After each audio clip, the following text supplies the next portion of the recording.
Baru aja selesai pertandingan antara Indonesia melawan Panama di ajang kejuaraan dunia U17 yang kita sebagai tuan rumah.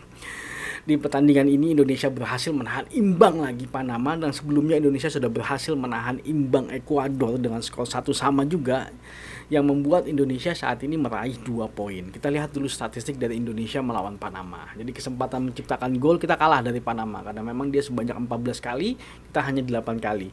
Tapi tembakan ke arah gawang kita sebanyak 4 kali dan Panama hanya sebanyak 2 kali. Nah, kalau kita melihat dari jumlah total operan, memang Panama lebih banyak ya, lebih menguasai bola sebanyak 431 kali operan, dan operan yang berhasil juga lumayan bagus sebanyak 383 kali. Indonesia hanya diangkat 347. Nah, kalau melihat pertandingan tadi memang sebenarnya sih agak imbang sih kalau menurut gue, walaupun memang Indonesia memang menerapkan strategi bertahan. Dan memang golnya Panama tadi ya ada faktor kesalahan sedikit dari pemain bertahannya Indonesia. Tapi yang gue suka dari Indonesia pada saat ini adalah baik di pertandingan sebelumnya ketika melawan Ekuador dan juga melawan Panama ini, lini bertahannya sangat solid. Prinsip-prinsip bertahan itu mereka terapkan, yang namanya compact, harus rapat mereka terapkan, dan selalu ada yang berhasil mengcover gitu loh. Jadi sangat sulit sekali untuk menembus tim nasional Indonesia kalau dari sayap. Kenapa? Karena dua center back kita baik Iqbal dan juga Zaki itu sangat bagus sekali menutup ketika ada pemain yang berhasil lewat dari back sayap.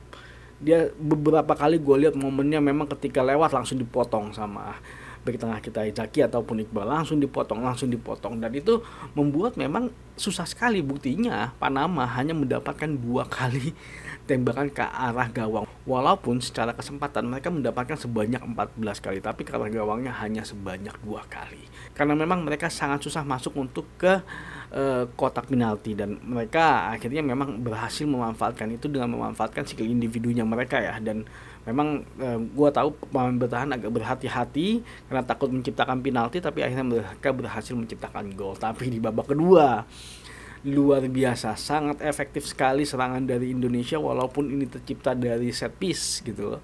Tapi tetap kesempatan yang sedikit yang kita dapatkan berhasil dimanfaatkan untuk menciptakan gol. Padahal sebenarnya juga tadi ada beberapa momen yang gue lihat harusnya Indonesia bisa nambah gol lagi ya.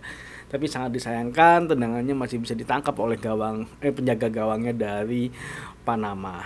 Nah, di pertandingan selanjutnya kita akan menghadapi Maroko.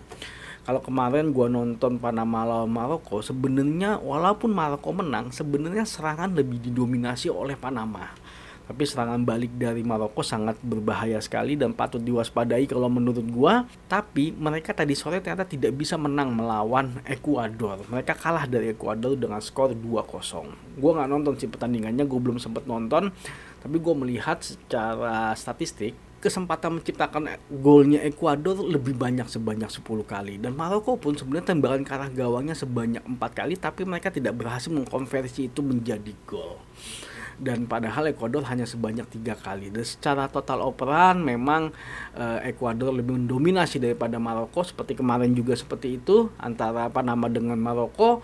Total operan mereka juga sebanyak 453 kali Ekuador, dan Maroko sebanyak 354 kali. Nah, melihat situasi ini ketika nanti Indonesia melawan Maroko, Indonesia harus konsistensi kalau menurut gue. Jangan coba untuk maksa menang dengan bermain terbuka, karena sangat berbahaya sekali, karena Maroko mempunyai serangan balik yang cukup efektif kalau menurut gue ketika mereka melawan Panama terbuka, tapi akhirnya apa? Maroko berhasil membalikan keadaan dan mereka berhasil menang. Nah, Indonesia sebenarnya kalau melihat peluang dengan seri pun Indonesia peluangnya cukup ada, karena masih ada 4 dari peringkat 3 terbaik ya. Kan total ada 6 grup, peringkat 1 dan peringkat 2 lolos ke babak selanjutnya, dan ada 4 tim dari peringkat 3 terbaik. Jadi peluang Indonesia sebenarnya masih ada ketika dia mampu menahan imbang Maroko. Kalau menang ya jelas lah Indonesia pasti lolos ke babak selanjutnya, karena mungkin berada di peringkat 1 ataupun di peringkat 2. Ya, tapi memang ini adalah ujian yang sangat berat kalau menurut gua. Walaupun performa timnas Indonesia bisa dibilang cukup sangat membanggakan sekali menurut gua, dan sangat tidak diduga-duga, dan kita sangat menunjukkan bahwa kita memang layak berada di Piala Dunia. Buktinya kita tidak terkalahkan kita unbeaten sama dengan peringkat pertamanya Ekuador, dan ini menjadi peluang Indonesia untuk menunjukkan kepada dunia bahwa memang Indonesia adalah gila bola. Dan mentalnya akan sangat baik juga bagi para pemain muda ketika berhasil lolos ke babak selanjutnya. Entah nanti kita ketemu siapa, tidak peduli, yang penting berikan yang terbaik dan membuat Indonesia bangga dan membuat Indonesia patut diwaspadai di mata dunia.